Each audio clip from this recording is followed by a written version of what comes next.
성경 말씀을 읽어드리겠습니다. 창세기 2장 8절부터 14절까지 읽어드리겠습니다.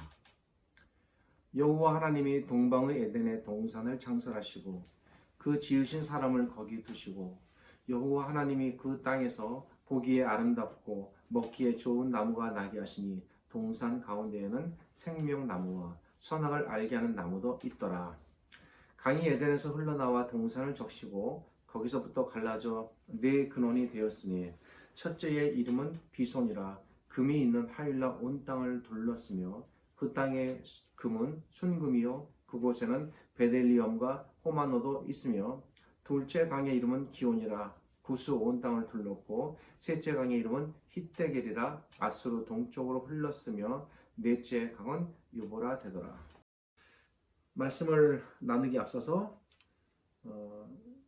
지금 계속해서 러시아의 침공으로 인해 우크라이나의 백성들이 수없이 죽어가고 그리고 집과 가정을 잃고 특별히 어린아기와 여인들이 더욱더 고통에 처해 있습니다.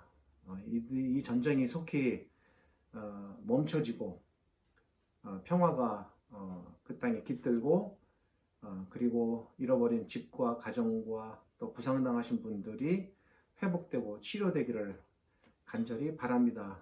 이를 위해 우리 모두가 마음으로 동참하고 기도하고 함께하는 마음으로 지내기를 바랍니다. 우리는 지난 6번에 걸쳐 에덴 동산에 관해 말씀을 나누었습니다.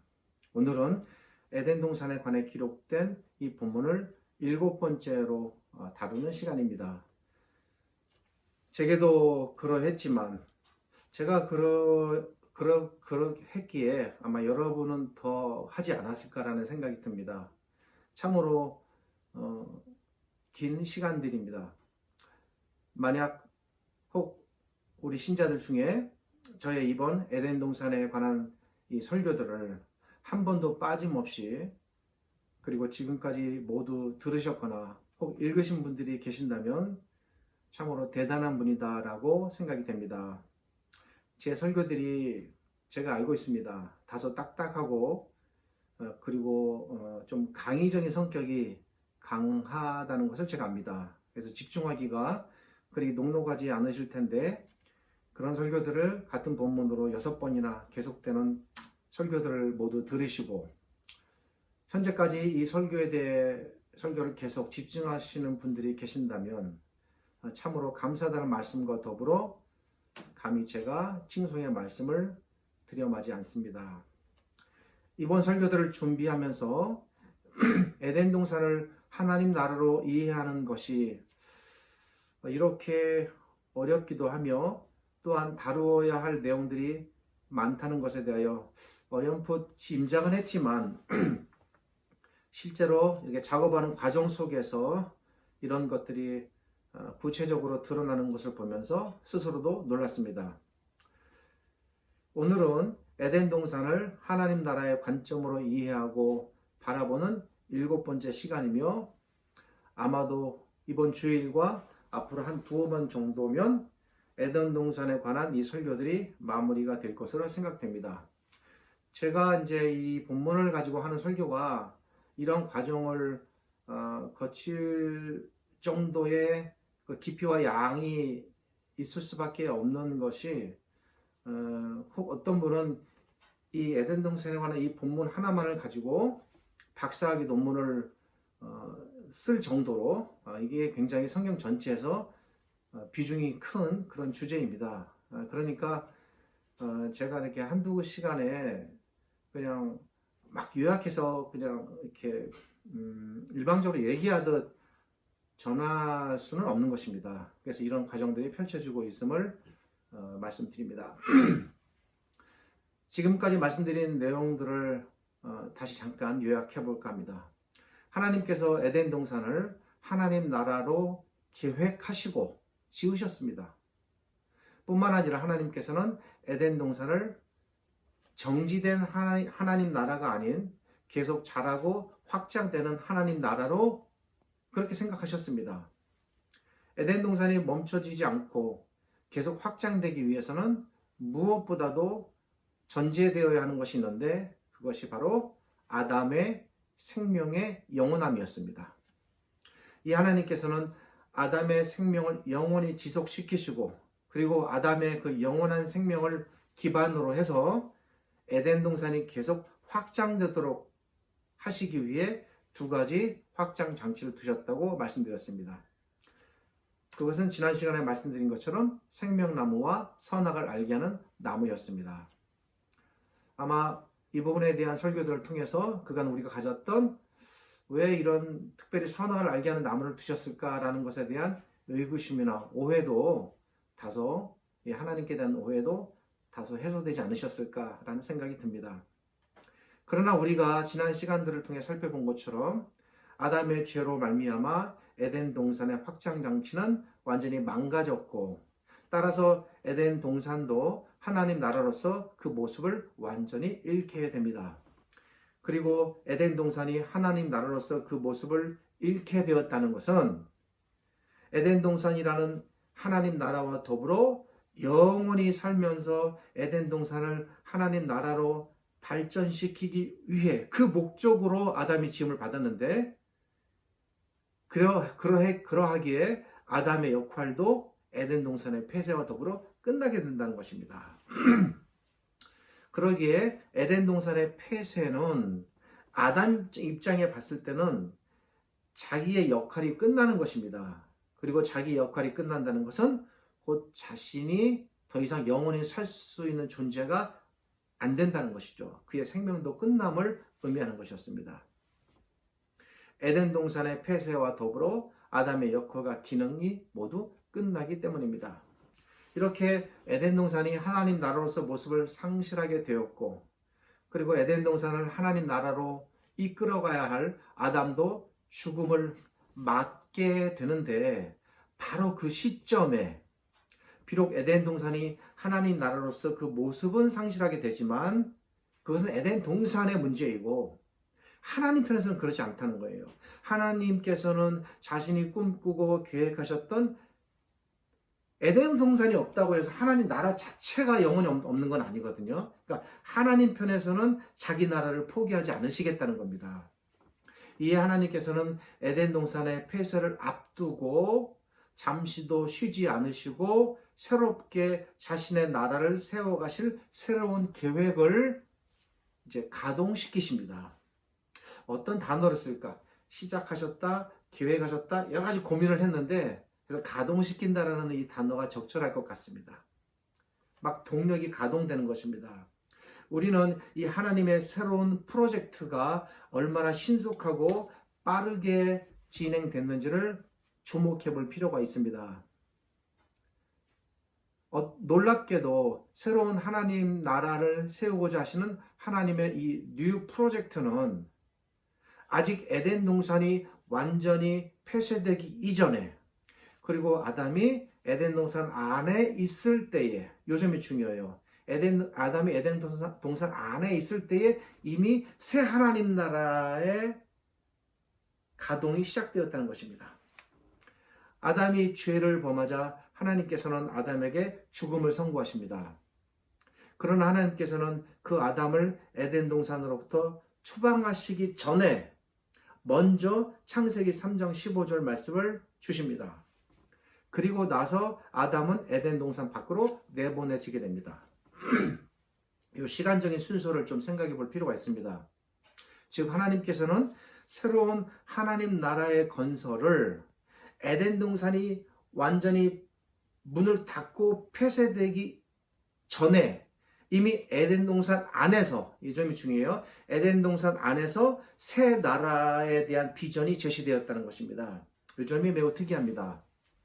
아담은 에덴 동산이라는 하나님 나라를 나가게 되지만 그럼에도 불구하고 그에게는 이미 새 하나님 나라에 대한 꿈과 소망이 제시된 것입니다. 매우 특별합니다. 이걸 어떻게 해석해야 될까요? 이것은 아담에 대한 저의 개인적인 생각이면서 또 합리적인 해석이라고 보는데 이제 이 본문과 그 연관해서 다음에 그 가죽옷과 같은 그런 그 기록의 본문을 살펴보겠습니다만 연관된 내용이에요. 아담에 대한 하나님의 배려와 사랑이 얼마나 깊고 크셨는가를 알려주는 대목입니다. 이런 것입니다. 비록 네가 이곳을 나가게 되지만 그래도 에덴 동산을 네가 잃게 되었다고 해서 네가 하나님 나라 자체를 완전히 잃은 것은 아니다. 네가 이 땅에서 살다가 죽는다 해도 네가 영원히 멸망하는 것은 아니다. 소망을 잃지 마라. 하나님 나라는 다시 시작될 것이다 라는 것입니다. 이렇게 위로하시는 것입니다.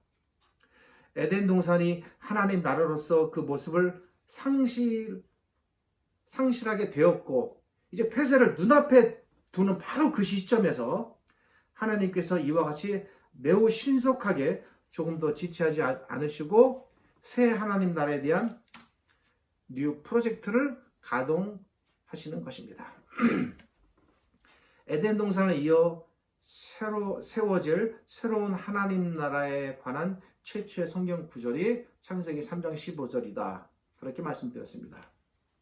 하나님께서는 창세기 3장 15절을 통해 상실된 에덴 동산을 다시 복원시키시고 나가서 이 복원 자체에 머무는 것이 아니라 에덴 동산보다 더욱 찬란하고 더 영광스러운 더 높고 완성도가 더 높은 그런 하나님 나라를 제시하십니다. 에덴 동산의 완전한 복원 계획이 수립되는 순간입니다. 그런데 여기서 가장 중요한 것이 있어요. 뭐냐면 장차 새로운 하나님 나라를 이 땅에 가져오실 새 왕의 출현입니다. 에덴 동산이 하나님 나라로 세워질 때 에덴 동산을 하나님 나라로 이끌고 다스릴 아담이 먼저 지어진 것처럼 같은 원리로 하나님께서는 새로운 하나님 나라를 세상에 세우시기에 앞서서 먼저 이 새 하나님 나라를 세상에 가져오실 새 왕의 출현을 먼저 말씀하시는 것입니다. 지난 시간에 말씀드린 것처럼 장차 새 하나님 나라를 가져오실 이 새 왕, 궁극적으로 누구를 가리킨다고 말씀드렸습니까? 바로 예수 그리스도이십니다. 우리 두 학생 알고 있죠? 이에 지난 시간에 이러한 원리에서 창세기 3장 15절은 장차 새로운 하나님 나라를 세상에 가져오실 예수 그리스도의 출현에 대한 출현이다라고 말씀드렸습니다. 여기까지가 지난 6번에 걸친 모든 설교들에 대한 간략한 요약입니다. 특별히 지난 시간에 제가 초점을 맞춰 말씀드린 부분은 에덴 동산이라는 하나님 나라가 비록 폐쇄되었지만 하나님께서는 에덴 동산의 상실을 하나님 나라 자체의 상실로 여기지 않으셨다는 사실입니다. 그리하여 장차 예수 그리스도를 통해 처음에 꿈꾸었던 그 하나님의 나라를 결코 포기하지 않으시고 마침내 이 신약 시대를 통해서 이루고자 하셨으며 그리고 이루어진 것이죠. 그리고 이에 대한 최초의 기록이 창세기 3장 15절이라는 사실 누차 강조하여 말씀드립니다. 자, 그러면 여기서부터 우리가 생각해야 할 중요한 부분이 있습니다. 그것은 우리가 에덴 동산이라는 하나님 나라가 상실되고 그 대신에 예수 그리스도를 통해 영원하고도 더 영광스러운 하나님 나라가 지금 이 시대에, 이 신약 시대에 임하게 되었다는 것을 우리는 알고 있습니다. 그런데 이거는 우리의 입장입니다. 우리의 입장. 무슨 말씀인가 하니 구약 시대의 입장은 다르다는 겁니다. 우리가 아는 것이 그들이 아는 것은 아닙니다. 우리와 똑같이 구약 시대 사람들도 아는 건 아니에요. 우리는 구약과 신약 사이, 이 두 시대 사이에 존재하는 간극을 알아야 됩니다. 그래야 성경을 단계적으로 논리적으로 잘 이해하며 하나님의 그 구원이 어떻게 전개되고 발전되는가 그 점진성을 알게 되는 겁니다. 현재 우리는 창세기 3장 15절을 통해 장차 성취될 새 하나님 나라의 도래, 제가 어려운 말을 좀 썼습니다. 도래, 오는 거예요. 그 하나님 나라가 왔고 그 새 하나님 나라를 가져오신 분이 그리스도라는 사실을 우리에게는 구약도 주어졌고 신약도 다 주어졌습니다. 그래서 이 두 개를 연결해서 우리가 확연히 알고 있지만 그것은 우리가 현재 시점에서 우리가 깨달은 창세기 3장 15절의 의미라는 것입니다. 그러면서 우리는 굉장히 복된 사람들입니다. 문제는 모세가 이 창세기를 기록할 때 이 창세기를 당시 읽어야 했던 당시 이스라엘 백성들입니다. 그리고 그 이후의 구약의 백성들입니다. 그들은 우리와 다른 시대를 살았던 사람들입니다. 그들에게는 아직 이 신약의 말씀들이 주어지지 않았습니다.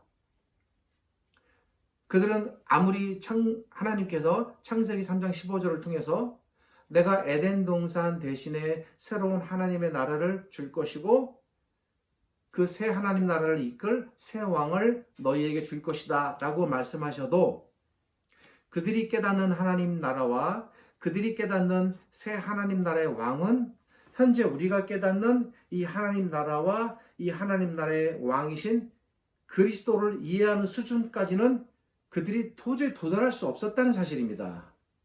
이게 간극이라는 겁니다. 이 부분을 이해하시겠죠? 우리는 창세기 3장 15절을 통해 이 구절이 말하는 여인의 후손이 예수님이다 라고 딱 우리는 그냥 마치 대입시키듯이 딱 압니다. 그러나 이스라엘 백성에게 창세기 3장 15절이 말하는 그 여인의 후손은 그들에게는 누구였을까라는 것이에요. 그들도 과연 그리스도로 알았을까요? 아닙니다. 그들에겐 그분이 바로 하나님이시고 이 땅에 사람으로 오시는 그 메시아고 구원자다라고 그들이 처음부터 그렇게 알았을까요? 전혀 그렇지 않아요. 그들에게는 그냥 말씀하신 대로 여인의 후손 중 어떤 한 존재가 어떤 한 아들이 우리 중에 태어날 것인데 그가 우리를 구원하시겠구나. 이 정도만 깨닫는 겁니다.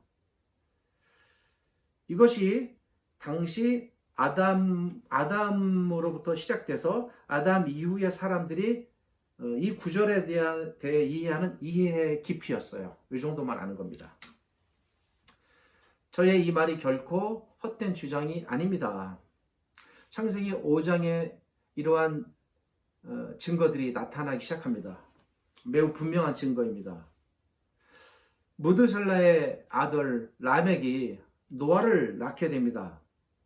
라멕은 노아를 낳을 때에 자신의 조상인 아담으로부터 전해받은 말씀을 마음속에 간직하고 있었습니다.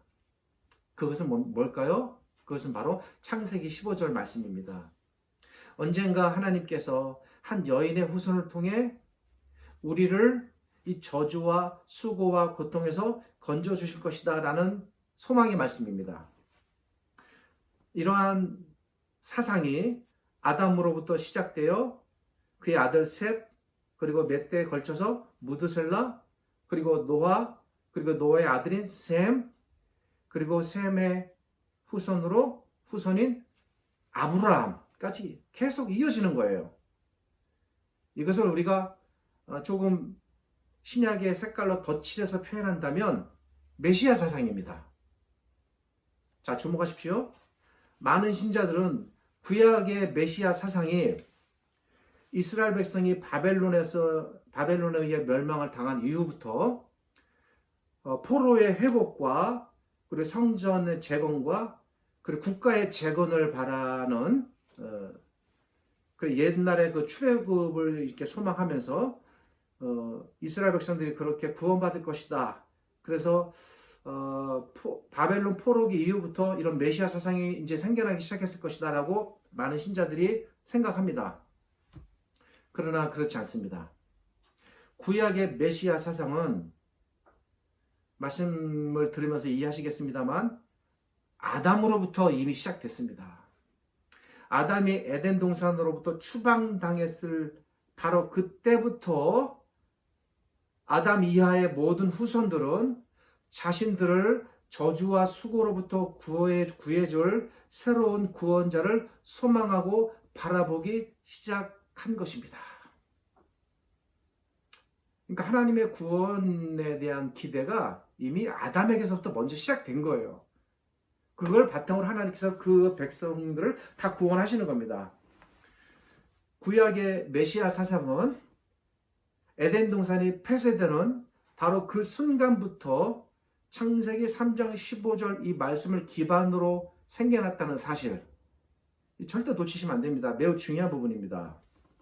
이 메시아 사상이 아담으로부터 시작해서 그의 계열과 그리고 무드셀라의 시대에 존재하는 겁니다. 그래서 그런 메시아 사상을 이렇게 표현합니다. 무드셀라가 창세기 5장 29절입니다. 그 5장 29절을 제가 조금 더 풀어서 여러분이 이해하기 쉽게끔 풀어서 말씀드리면 이런 내용입니다. 여호와께서 우리 조상 아담의 잘못으로 그때부터 지금까지 우리가 이 저주받은 땅에서 너무 하나님의 그 저주로 인해서 우리가 고통받고 있구나. 너무 힘들다. 그러나 이제 이 태어날 아기가 우리를 구원할 것이다. 여기서 벗어나게 할 것이다. 라는 기대를 갖는 겁니다. 창세기 3장 18절에서 하나님께서 땅을 저주하셨는데 그 저주를 라멕이 마음에 염두에 두고 하는 표현이에요. 그 마음의 염두의 표현이 5장 29절에 나타나는 겁니다. 그리고 라멕이 이렇게 말합니다. 우리가 우리 조상 아담이 받은 저주로 인해서 이 땅에서 이렇게 수고하며 고통받고 살고 있는데 지금 태어나는 이 아기, 라멕의 아기가 아들이 누굽니까? 노아예요. 우리 아기 노아가 아마 그 여인의 후손이 아닐까? 이렇게 기대하는 겁니다. 그래서 우리를 구원해 줄지도 몰라. 구원해 줄 거야. 이런 믿음을 갖게 되는 겁니다.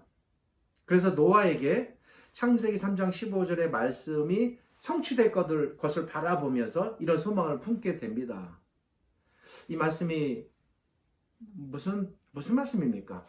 이 말씀은 라멕이 아담이 하나님께로부터 받은 창세기 3장 15절의 그 구원에 대한 약속을 늘 잊지 않고 살았다는 것을 의미합니다. 그리고 라멕뿐만 아니라 그 계열 전체가 그랬습니다.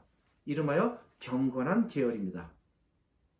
이 라멕의 고백은 적어도 라멕의 시대와 그리고 그 이후 노아의 시대에 그들은 장차 자신들의 혈통에서 태어날 창세기 3장 15절이 말하는 그 여인의 한 후손이 우리를 구원해 줄 것이다 라는 기대 사상, 이게 다른 말로 뭡니까? 이게 메시아 사상이 우리가 생각하는 메시아 사상과 같은 맥락입니다. 이런 걸 가졌습니다. 그리고 놀랍게도 이 라멕의 고백대로 어느 정도 그런 모습이 나타나게 되는 것이죠.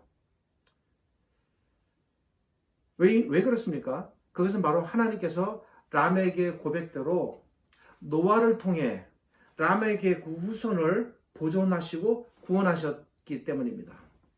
우리가 잘 아는 노아의 방주 사건이 이것을 증거하는 사건입니다. 노아의 방주 사건의 배경 속에 창세기 3장 15절에서 하나님께서 말씀하시는 여인의 후손을 통해 내가 너희의 후손을 구원할 것이다 라는 이 구원 사상이 이미 드리워져 있는 겁니다. 이 사실을 통해 우리는 중요한 한 가지 사실을 깨달을 수 있습니다. 그것은 적어도 아담의 시대와 그리고 그 이후의 세대들 속에는 창세기 3장 15절이 우리가 생각하는 예수 그리스도나 또는 먼 훗날의 한 구원자로 여겨지지 않았다는 것입니다. 아시죠?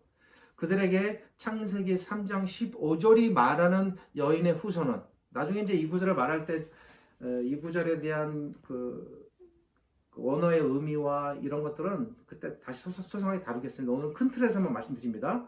창세기 3장 15절이 말하는 여인의 후손은 즉 그들에게 말하는 이 구원자는 적어도 자신들의 당대 또는 자기들의 가까운 후손 가운데 나타날 한 구원자로 여겨졌다는 사실입니다. 좀 반복되고 있습니다.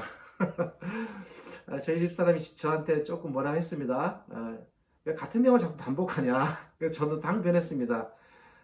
강조하고 자세히 풀어드리기 위해서 반복한다. 이 부분에서 의견을 제가 아직 안 되고 있습니다. 이렇게 정리하고 넘어갑니다. 창세기 3장 15절이 말하는 구원자들, 예수 그리스도로 그들이 우리는 쉽게 인정하고 받아들입니다. 물론 이것이 우리가 이 구절에 대한 바르고 참된 성경적 이해인 것은 분명합니다. 그러나 그럼에도 불구하고 우리가 잊지 말아야 할 사실은 이 창세기가 기록될 당시, 그리고 그 이전에 이스라엘 백성들에게 창세기 3장 15절이 말하는 그 여인의 후손이 그들의 입장에서는 당대 혹은 가까운 시대에 올 구원자로 여겨졌다는 사실입니다. 이해되시죠? 아담의 아들 셋으로부터 시작해서 노아와, 그리고 이제 그 셋의 후손이 쭉, 노아의 후손 아들들 가운데 셈이 등장하죠. 셈과, 그리고 셈의 후손들 가운데 한 사람이 등장합니다. 누구입니까? 아브라함입니다. 아브라함에 이르기까지 이들 모든 인물들이 그들 입장에서는 창세기 3장 15절이 말하는 그 인물이 아닐까, 이런 기대를 그들이 계속 갖는 겁니다. 나중에 다뤄지겠지만 아담도 라멕과 비슷한 말을 하게 됩니다. 가인이 비록 아벨을 죽인 후에 하나님께서는 아벨 대신에 셋을 주십니다. 창세기 4장 25절입니다. 아담이 셋을 낳은 후에 셋이 바로 창세기 3장 15절에서 하나님께서 말씀하신 그 후손이 아닐까? 아담은 생각하는 거예요. 그러니까 같은 거예요. 라멕이 자기 아들 노아를 그렇게 기대하듯이 아담은 자기 아들 셋이 혹시 바로 이 여인의 후손이 아닐까? 이런 기대를 계속 하는 겁니다. 이런 겁니다. 그러니까 아담과 그의 후손들은 아들을 낳을 때마다 계속 이렇게 기대합니다. 아담의 이 생각이 전혀 틀린 생각이 아닙니다. 왜냐하면 셋의 후손에서 노아가 태어나고 노아의 아들인 셈의 후손 중에서 아브라함이 태어나고 아브라함에게서 이삭, 야곱을 거쳐 유다가 태어나고 그 후손 가운데 예수 그리스도가 태어나시기 때문입니다. 창세기 3장 15절은 궁극적으로 예수 그리스도를 가리키고 있지만 제가 지금 말씀드리는 것은 적어도 아담으로부터 시작해서 당대의 사람들은 그렇게까지는 이해하지 못했다는 겁니다. 이것이 구약과 신약 두 시대 사이의 간극입니다. 한 가지 놀라운 사실은 이러한 아담과 라멕과 노아와 아브라함과 같은 사람들의 당시 그들의 기대가 결국 틀리지 않았다는 겁니다. 그 틀리지 않았음을 증거하는 것이 마태복음에 기록되어 있는 계보의 기록입니다. 제가 이런 말씀을 왜 드리는가 하면 우리가 하나님 나라를 생각할 때 우리는 먼저 당시 이 창세기가 기록된 이스라엘 백성의 입장에서 먼저 하나님 나라를 생각해야 하기 때문입니다. 우리는 에덴 동산이 폐쇄되고 새로운 하나님 나라가 온다고 생각하면 중간 과정 전부 다 생략하고 바로 예수 그리스도와 현재 하나님 나라를 생각합니다. 그러나 이것은 신약이라는 하나님 말씀을 받은 우리의 입장입니다. 이스라엘 백성에게는 이것은 참으로 멀고도 요원한 일이었다는 것입니다. 그들에게 예수 그리스도의 오심은 꿈에도 상상하지 못할 일이었습니다. 적어도 수천 년이 흘러난 다음에 그저 이사 시대 정도 때 이제 어렴풋이 알기 시작하는 그런 정도예요. 그러니 예수 그리스도께서 가져다 주실 하나님 나라에 대한 이해나 깨달음은 구약 시대 초반에는, 그리고 모세 시대에는 감히 상상조차 하기 힘들었다는 것입니다. 바로 이러한 당대 사람들에게, 그들에게 에덴 동산이라는 하나님 나라의 상실 이후 그들에게 새롭게 주어질 새 하나님 나라는 과연 어떤 모습이었을까요? 이 점을 먼저 생각하자는 것입니다. 결국 결코 에덴 동산과 비교해도 뒤처지지 않을 그런 하나님 나라를 만드시고 그 하나님 나라로 자기 백성을 이끌어 들이시기 위한 하나님의 계획이 드디어 조금씩 드러나기 시작합니다. 하나님께서는 에덴 동산을 대체할 수준의 하나님 나라를 만드시기 위해 가장 먼저 그 하나님 나라를 채울 백성을 준비시키십니다. 즉 하나님께서 하나님 나라를 만드시기에 앞서서 백성을 먼저 준비시켜야 하는 것입니다.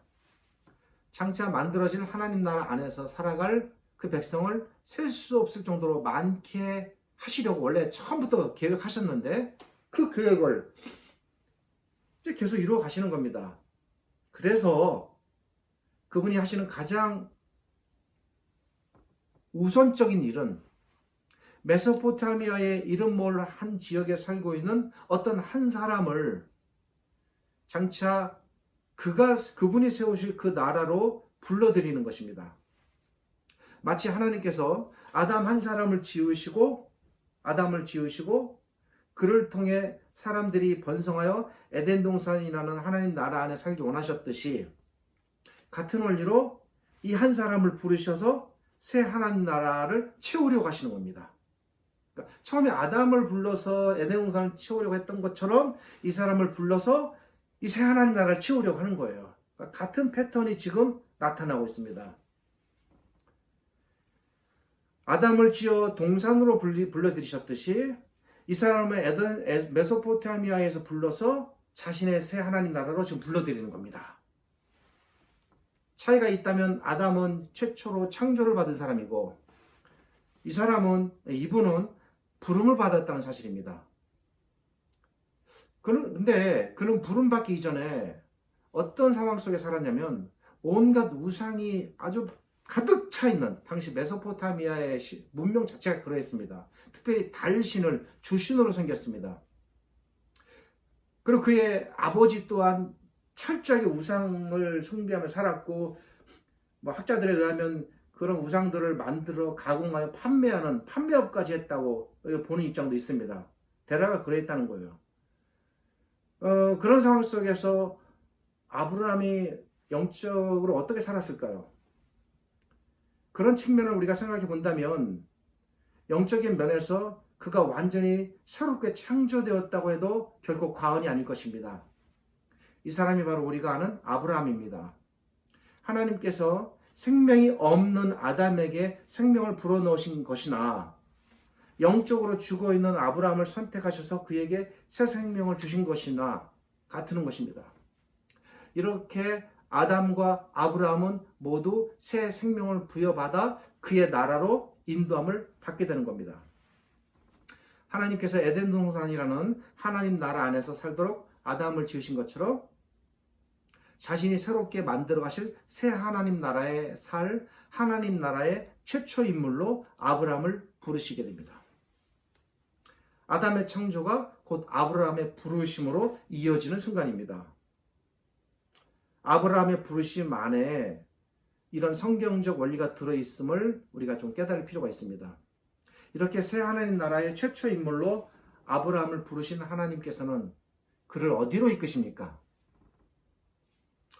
이 하나님의 이끄심은 마치 그 옛날 아담을 지으시고 에덴 동산이라는 나라로 불러들이신 것처럼 하나님께서 그를 새 하나님 나라로 불러들이시는데 그 땅이 바로 가나안 땅입니다. 이제 가나안 땅이 등장하기 시작하는 겁니다.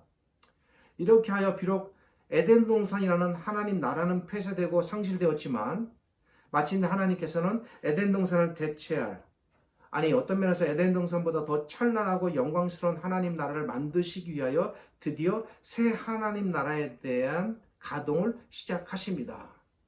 그리고 여기서 등장하는 인물이 바로 아브라함이라는 사실입니다. 전에 제가 소개해드렸던 엘머 말텐스라는 학자분의 가스 디자인이란 책처럼 하나님의 뉴 플랜이 시작되는 것입니다. 새 하나님 나라로 가나안 땅이 제시되었습니다. 새 하나님 나라의 주인으로 아브라함이 드디어 1호 거주자로 그리고 새 주인으로 불러들임을 받습니다. 이제 남은 일은 이 새 하나님 나라 안에서 살아갈 하나님 나라의 백성을 번성시키는 일입니다. 처음에 아담을 통해서도 그걸 계획하셨습니다. 근데 그것이 이제 문제가 생긴 것이죠. 그리고 그렇게 번성하고 많아진 새 하나님 나라의 백성들이 새롭게 마련된 하나님 나라 안에서 즐거워하며 행복하게 살면서 하나님을 예배하는 것, 이것이 하나님의 소망입니다. 하나님의 꿈입니다. 이 꿈은 에덴 동산에 대한 하나님의 꿈이었던 것 동시에, 그리고 그것이 여전히 가나안 땅을 통해 나타나는 하나님의 꿈입니다. 하나님께서 창세기 15절을 말씀하신 이후로 수많은 세월 동안 아담의 후예들은 당대의 후손들 중 한 명이 창세기 3장 15절이 말한 그 후손일 것이다 라고 믿었습니다. 그 믿음은 틀린 건 아닙니다. 그러한 후손들의 기대가 마침내 실현되어 드디어 새 하나님 나라와 그리고 새 주인이 등장하게 되는 것입니다. 이것이 바로 구약의 하나님 나라의 관점에서 바라본 아브라함의 등장과 가나안 땅의 의미입니다. 알겠습니까? 이렇게 하여 드디어 에덴 동산의 폐쇄 이후 구약의 하나님 나라가 지상에 그 모습을 드러내기 시작합니다. 끝으로 여기서 우리가 놓치지 말아야 할 한 부분이 있습니다. 그것은 우리에게 하나님 나라는 현재예요. 현재는 물리적인 측면보다는 영적인 측면이 매우 강합니다. 그러나 적어도 아담과 그 당시의 사람들, 그리고 특별히 창세기 1차 독자들인 이스라엘 백성인 광야 시대 사람들에게 하나님 나라는 영적인 측면보다 물리적 측면, 그 개념이 강한 나라로 다가올 수밖에 없었다는 사실입니다. 이걸 놓치시면 안 됩니다. 아담에게는 에덴 동산이라는 하나님 나라가 물리적인 요소로 가득한 나라였듯이, 같은 원리로 이스라엘 백성에게도 하나님 나라는 여전히 물리적인 특성이 강한 하나님 나라로 올 수밖에 없었다는 겁니다. 이런 측면에서 에덴 동산과 비슷한 물리적인 하나님 나라의 모습을 담고 있었던 구약시대 최초의 에덴 동산 이후의 하나님 나라가 바로 가나안 땅이라는 것입니다. 그리고 그것은 나중에 다윗에게까지 계속 이어집니다. 오늘 여기까지 말씀을 드립니다. 다음 시간에는 그렇다면 구약시대의 가나안 땅이 어떻게 에덴 동산에 이어 나타나는 하나님 나라로서 계속 보여질 수 있는가? 가나안 땅과 연관해서 나타나는 하나님 나라의 특징은 무엇인가? 그리고 그 과정에서 나타나는 성전과 그리고 그 이후에 나타나는 다윗 왕국의 모습은 무엇인가? 이런 것들 전체적으로 어떻게 하나님 나라와 연동해서 가동되는가? 이런 것들을 생각하면서 말씀을 이어가도록 하겠습니다. 오늘도 경청하여 들으시느라 수고하셨습니다. 고맙습니다. 기도하겠습니다. 하나님 감사합니다. 비록 아담이 잘못하여 에덴 동산이 폐쇄되고 그가 그 하나님의 나라에서 쫓겨났지만 하나님께서 영원히 그를 버리지 아니하시고 새로운 하나님의 나라를 제시하셨으며 구원의 말씀을 주시고 그리고 주신 말씀을 따라 단계적으로 착착 하나님의 이 구원 계획을 이루어 가심을 살펴보았습니다. 그렇게 하여 아브라함이 등장하고 구약시대의 새로운 하나님의 나라인 가나안 땅이 등장하게 됨을 저희가 살펴봅니다. 이것이 결코 우리와 무관하지 않음을 저희가 깨닫습니다. 그렇게 하여 하나님께서 궁극적으로 우리에게 하나님의 나라를 주셨고 아담과 아브라함이 그 하나님 나라의 백성이 되어 살아가게 되었듯 이제 우리도 그 나라로 부름을 받고 우리도 그들처럼 하나님 나라 안에 들어와 살게 됨을 깨닫습니다. 감사드립니다. 이 영광스러운 하나님 나라를 저희가 풍성하게 알게 하시고 더욱 기쁨과 감격으로 받아들이며 이 나라를 잘 받들어 영광의 나라로 세워가는 저희들 되게 하여 주시옵소서.